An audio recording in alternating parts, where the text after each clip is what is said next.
بسم اللہ الرحمن الرحیم۔ تعریف سزاوار ہے ذات واجب کے لیے اور درود و سلام اس کے مقرب بندوں پر۔ عزیزان محترم، شب میلاد حضرت ابی عبداللہ حسین ابن علی ابن ابی طالب مبارک ہو۔ میں تمام احباب کا شکر گزار ہوں کہ وہ گویا وقت میں تاخیر کے باوجود بھی انتہائی تحمل سے اور بردباری سے انہوں نے بولنے والوں کو سنا، شعراء کو سنا، اور ظاہر ہے کہ اس کے بعد وہ احباب کے جو حسینیہ کے تعلق سے گفتگو فرماتے رہے۔ میں شکر گزار ہوں خاص طور پر جناب فرحت حسین موسوی صاحب کا کہ انہوں نے جو خدمات انجام دی ہیں ادارے کے تعلق سے۔ دو باتیں کر لوں اور آپ سے اجازت چاہوں۔ پہلی بات تو یہ کہ حافظہ میرا ظاہر ہے کہ اس بات پر آمادہ ہے کہ میں کم از کم وہ کہہ سکوں جو شاید یہ نہ کہہ سکے، اور یہ انہی کا دیا ہوا گویا اعلامیہ تھا جو مجھ تک پہنچا کہ 9 جولائی 1972 کو اس بارگاہ کی بنیاد رکھی گئی اور نومبر کی کسی تاریخ میں یعنی گویا 1974 میں اس کی رجسٹریشن ہوئی۔ یہ دو باتیں بڑی اہم تھیں کہنے کے لیے اور میں ان کی اجازت سے یہ کہہ رہا ہوں۔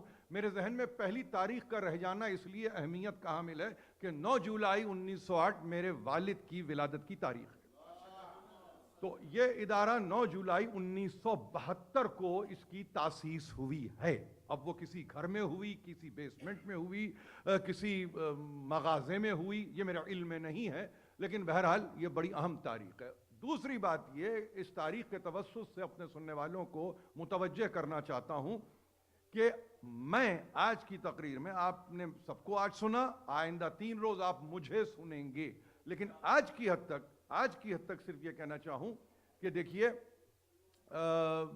ایک ادارہ ہے اور اس ادارے نے اپنے 50 برس مکمل کیے ہیں، مگر ایک بات کو یاد رکھیے کہ میں یہاں پر کھڑے ہو کر اس کے 50 برس کے تعلق سے جو بھی تقریبات آپ کرنا چاہیں اب سے لے کر یعنی گویا کسی نومبر تک تو مسلسل کیجئے، میں سمجھیے کہ اس کے انآگریشن کا اعلان کر رہا ہوں۔ میں اس سے زیادہ نہیں کہوں گا، متوجہ کر رہا ہوں یہاں پہ ذمہ داران کو، منتظمین کو، مؤسسین کو، بانیان کو، اور ظاہر ہے کہ وہ یہ سمجھتے ہیں ہجری اعتبار سے آپ نے 50 سال مکمل کر لیے، عیسوی اعتبار سے اگر رجسٹریشن کے پیپرز کو دیکھیں جو یہاں پہ رکھے ہیں، اور میں نے صرف آتے ہوئے دیکھا ہے، اور وہ نومبر کے پہلے عشرے کی کوئی تاریخ ہے جس میں کہ یہ ادارہ یعنی معرض وجود میں آیا۔ کس اعتبار سے؟ قانونی طور پر۔ تو آپ کے پاس بڑی گنجائش ہے۔ اب اس میں ہوتا یہ ہے کہ ہم اس سال یعنی توقع یہ کر رہے ہیں کہ محرم کا سلسلہ گویا 31 جولائی 1 اگست سے ہو جائے گا۔ اب آپ کے پاس جو بھی تاریخ ہے اس میں اس ادارے کے تعلق سے جو زحمت آپ کرنا چاہتے ہیں کیجئے۔ میں یہاں پہ کسی چیز کے لیے نہ مجھے کہا گیا ہے نہ میں حاضر ہوں۔ دو باتوں کی طرف متوجہ کروں گا۔ دیکھیے، نہیں معلوم کہ اس نام کو اختیار کرتے ہوئے تعقل کتنا پیش نظر تھا، مگر میں آپ سے عرض کرتا ہوں لفظ حسینیہ کو جب کبھی آپ تاریخ میں سمجھنے کی کوشش کریں گے تو لفظ حسینیہ 2 ہی معنوں میں استعمال ہوا ہے۔ ایک معنی ہے اقامت عزا، دوسرے معنی ہے اقامت گاہ، تیسرے کوئی معنی اس لفظ کے ہے ہی نہیں۔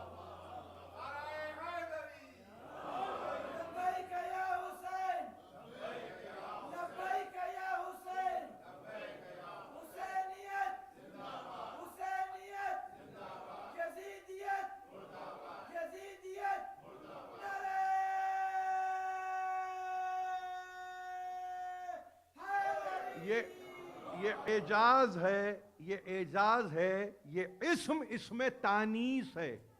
آپ کو معلوم ہونا چاہیے بچیوں کے نام حسینیہ، عباسیہ یہ رکھے جاتے ہیں، تو اس میں گھبرانے کی ضرورت ہے۔ تو پہلی چیز یاد رکھیے، حسینیہ بمعنی اقامت عزا۔ کیا عجیب لفظ ہے یہ، اقامت عزا، یعنی عزا کو قائم کرنے کی جگہ۔ دوسری معنوی اس کی تعویل کہی ہے اقامت گاہ. بڑی عجیب بات کر رہا ہوں. وہ مقام کہ جہاں پہ انسان قیام کرتا ہے، یعنی قیام عزا ہے تو حسین سے ہے، قیام گاہ ہے تو حسین سے ہے، یعنی جینا مرنا ہے تو صرف حسین سے ہے، کسی اور سے ہے ہی نہیں. تو اس تعلق سے اس نام کو اپریشیٹ کریں. کسی کے تعقل نے کام کیا ہوگا. دیکھیے ہمیشہ یاد رکھیے ہمارے پاس جتنے بھی ادارے بنے لفظ حسینیہ کے ساتھ وہ لاحقے کے ساتھ بنے. حسینیہ سجادیہ، حسینیہ ایرانیان. آپ تو کینیڈا میں بیٹھ کے آرام سے کہہ سکتے ہیں ہم حسینیہ عالمیان میں بیٹھے ہوئے ہیں.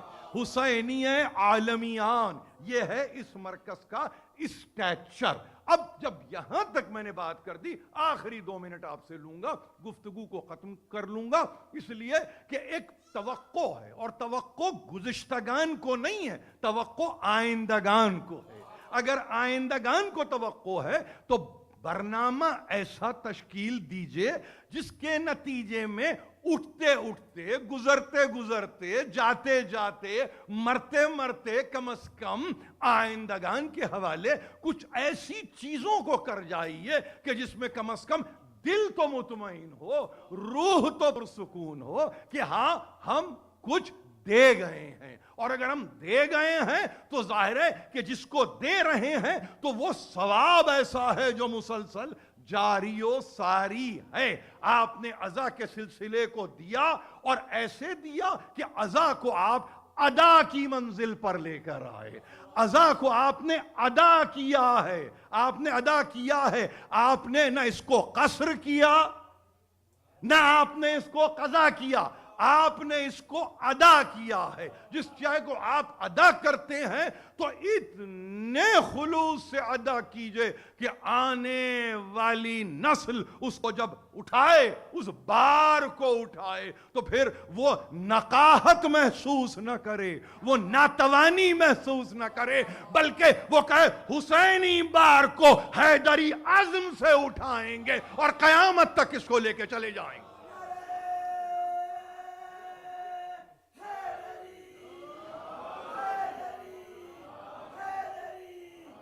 ایک پیغام ختم کرتے ہوئے سلام کا مطلع پڑھوں گا، مقطع پڑھوں گا، خدا حافظی چاہوں گا. جب کبھی دل نے کسی غم میں کہا ہائے حسین، کبھی لگا ہی یاد آئے اس لیے کہ یاد آنا لازم ہے. جب کبھی دل نے کسی غم میں کہا ہائے حسین، دور تک عالم غربت میں نظر آئے حسین.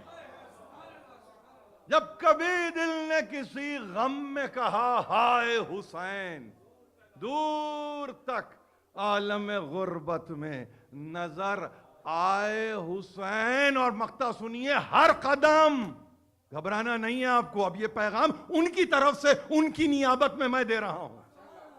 ہر قدم دشمن تازہ سے الجھنا ہے رشید. یہ آئندہ 50 برس ہیں آپ کے. ایک شعر میں ہر قدم دشمن تازہ سے الجھنا ہے رشید، ہر نفس دیکھتے ہیں زور تولا حسین.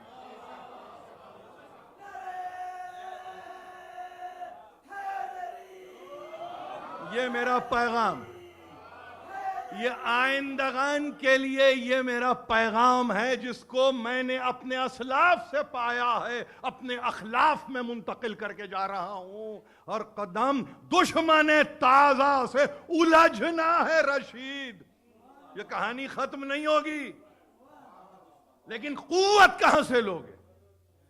ہر نفس دیکھتے ہیں زور تولا حسین. تو پیغام اب حسینیہ کے لیے فقط یہی ہے کہ اپنے میں وہ قوت پیدا کرو جس کے نتیجے میں